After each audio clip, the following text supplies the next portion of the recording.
ሰላም እንዴት ናችሁ? የነጅሆም ኩኪንግ ቤተሰቦች ሰራተኛዋ አደይ ክፍል 168ን ይዤላችሁ መጥቻለሁ። ላይክ፣ ሼር፣ ሰብስክራይብ በማድረግ እስከ መጨረሻው አብረውን የቆዩ። ዛሬ እንግዲህ ለሊ ከዶክተሩ ጋር ቀጠሮ ነበራት። በረከትን እኔ የምሄድበት አለኝ፣ የድሮ ጓደኛዬ ከውጭ መታለች ይላታል። እንዴ እኔ የማላውቃት አለች እንዴ? አብሬሽ ሄዳለሁ በማለትም አስቸግሯት ስለነበረ አንተ ምንም አታደርግም እኔ ራሴ እሄዳለሁ ብለው ነበር። እሱም ከኋላ ይከታተላታል። አንቺ ያሰብሽዋል እንጂ በፍጹም እንደዚህ አይነት ነገር አታስቢምም ይላታል። አደይ ጋ ከተቀጣጠረች በኋላም ትሄዳለች። ዴቭም ከኋላ እየተከተለ ሂዶ ነበር። ሆስፒታል ሲገቡም ያያቸዋል። በረከት በጣም ይናደዳል። እንዴት እንደዚህ ታስቢያለሽ? ምን አድርጌሽ ነው ይላል። ለሊና አደይ ከዶክተሩ ጋር ቁጭ ብለው እያወሩ ድንገት በረከት በር ከፍቶ ይገባል። ለሊ በጣም ትደነግጣለች። እንዴ እዚህ ምን ታደርጋለህ? በማለትም ትጠይቀዋለች። እኔ ምለው አንቺ እዚህ ምን ታደርጊያለሽ? አደይም የእሷ ተባባሪ ነሽ። ለሊ ምን እንደምታስብ ታውቂያለሽ። ምን እንደሆነ ችግሯ ምን እንደሆነ ህመሟም ታውቂያለሽ። ለምንድን ነው የደበቃችሁኝ? ይላታል። አደይና ለሊ እባካችሁን ውጡ፣ እኔ በረከትን አናግረዋለሁ በማለት ዶክተሩ በረከትን ያወራዋል። ዶክተር አሁን እኔ ምልህን መናገር አለብህ። ምንድን ነው የለሊ ህመም? ከዚህ በፊት ብዙ ነገር አልከኝ። እኔ ከሷ ምንም ማገኘት አልቻልኩም። በጣም ተጨንቄያለሁ። ራሴን አመመኝ ትላለች። ያዞራታል፣ ትወድቃለች እና ደግሞ ይነስራታልም እያለ ይነግረዋል። አይ ይሄ ሊያጋጥም ይችላል፣ ግን እነሱ እዚህ የበጎ ፈቃደኝነት ስራ ስለሚሰሩ ነው ይለዋል። ዶክተሩ ዋሽቶታል። ምንድን ነው የበጎ ፈቃደኝነት ስራ የሚሰሩትን በማለት ይጠይቃል። ህጻናትና ሴቶችን ከኛ የተሻለ ሴቶች ለህጻናትና ለሴቶች የተሻለ ቀረቤታ ስላላቸው እንደዛ ይሰራሉ በማለት ይነግረዋል። እሱም በጣም ይገረማል። ትቶ እሺ አመሰግናለሁ በማለት ይቅርታ ስላደረኩትም ብሎ ትቶ ይወጣል። አደይ በጣም ተጨንቃለች። ወደ ዶክተሩ ተመልሳ በረከትን ምን ብሎት ይሆን ትላለች። ለሊም በረከትን ሂዳ ይቅርታ በቃ ስለተፈጠረ ሁሉ ብዬ እነግረዋለሁ በማለት ሄዳለች። አደይ ተመልሳ ዶክተር ምንድን ነው ያልከው በረከትን ትለዋለች። ሁሉንም ነገርኩት ይላታል። እሱ አውቀው ነበር እንደዛ ያለው። በጣም ትደነግጣለች። አታደርገውም፣ እንዴት እንደዚህ ታደርጋለህ ትለዋለች። አይ በቃ ነገርኩት ካላት በኋላ አደይ ትንሽ ከተጨነቀች በኋላ እኔ የሙያ ግዴታዬ ነው የታካሚዎችን ሚስጥር ለማንም ማውራት አልችልም እነሱ ፈቃደኛ ካልሆኑ ይላታል። እና ታዲያ በምን አሳምነኸው ነው? መንገድ ላይ ትቶን አለፈ እኮ ትለዋለች። አይ ሴቶችና ህጻናቶችን እዚህ እንደምትንከባከቡና በራሳችሁ በጎ ፈቃደኛ ሆናችሁ እዚህ ሆስፒታል እንደምትሰሩ ነው የነገርኩት። ግን እኮ ይህን ነገር ደግሞ እውነትን ብናደርገው ደስ ይላል ይላቸዋል። ለሊንም በረከት እኔ እንደዚህ አይነት ሴት መሆንሽን አላውቅም፣ እንዴት ትደብቅኛለሽ? ይላታል። እኔ እኮ አልደበቅኩም ትለዋለች።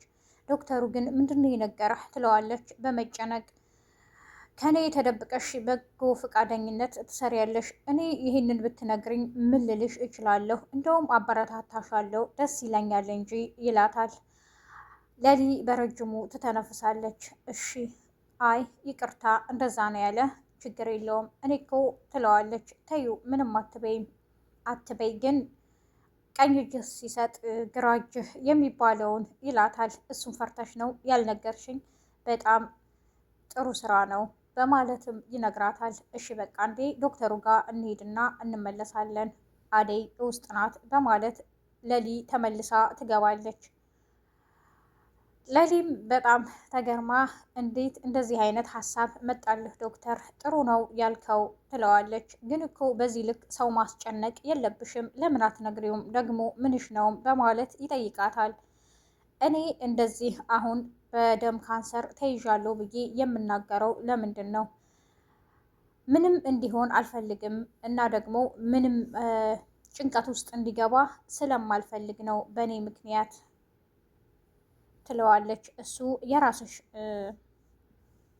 ፍላጎት ነው፣ ግን እኮ ይህን ያልኩትን ለምን እውን አናረገውም? በጎ ፈቃደኝነት ያልኳችሁን ሴቶችና ህፃናትን እናንተ ጎበዝ ስለሆናችሁ ጥሩ ነው፣ ለምን አትሰሩም? ይላታል።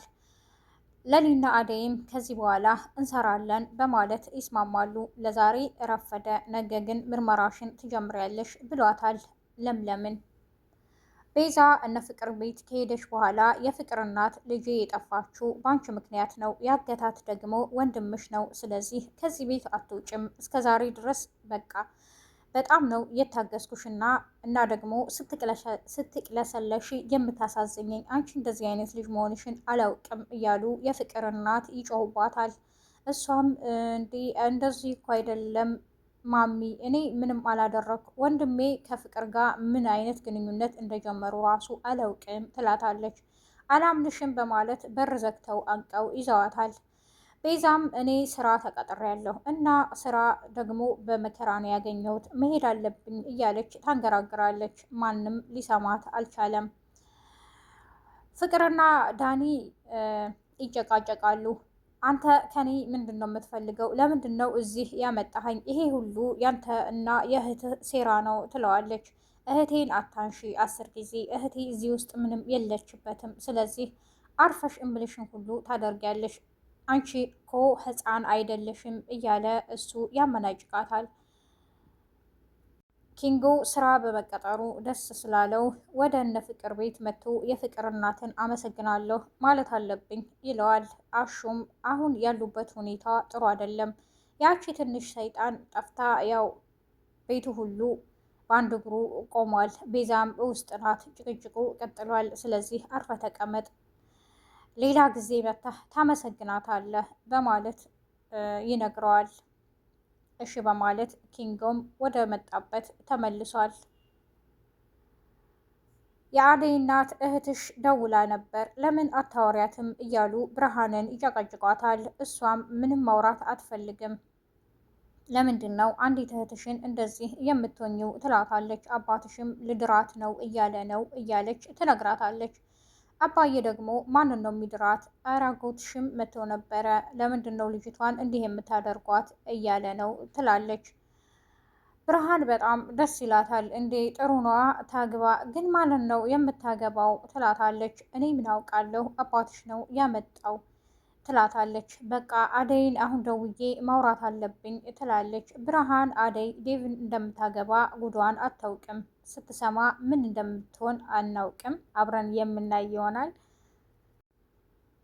ነጅሆም ኩኪንግን ላይክ፣ ሸር፣ ሰብስክራይብ በማድረግ አብራችሁኝ ስለቆያችሁ አመሰግናለሁ። አዲስ የምትመጡ ቤተሰቦቼ ነጅሆም ኩኪንግን ላይክ፣ ሸር፣ ሰብስክራይብ በማድረግ የነጅሆም ኩኪንግ ቤተሰብ የሆኑ መልካም ቀን ባይ